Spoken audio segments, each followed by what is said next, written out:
There's new trouble brewing in a region which until recently has been relatively peaceful.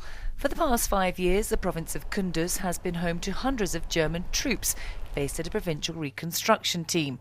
The province sits in the north of Afghanistan, where a new supply route has opened up, which is being used by international forces to transport goods via neighbouring Tajikistan. That's one reason being blamed for the return of the Taliban.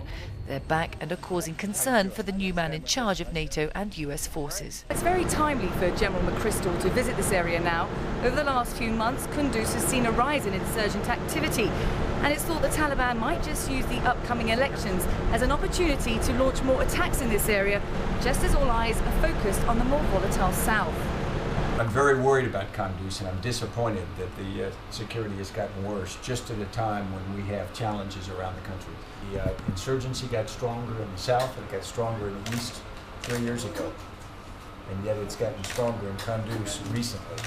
Why? There are many reasons, sir. First of all, the lack of police. Also, there is news that a NATO convoy is going to pass through this province. And also, the pressure on the enemy in other parts of the country caused some of them to come here. Plus, the Taliban want to show that they have influence in the north.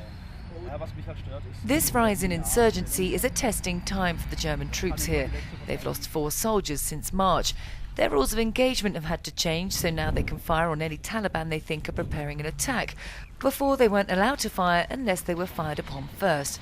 So what action are they now taking? We're working closely together with the Afghan security forces, with the police, with the Afghan National Army and the NDS to improve the security situation. Just in the last couple of days we had a joint operation in the area which has seen the most incidents in the last weeks, which is the area of Sharadara, a large operation with 1,000 soldiers and policemen, which was supported by 300 soldiers of the POT.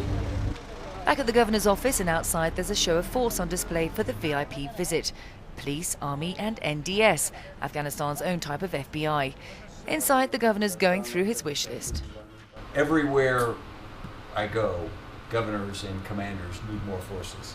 So he joins a special club.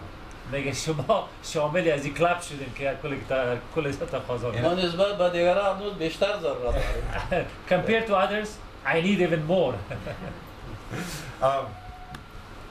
That's what I tell my supporters as well.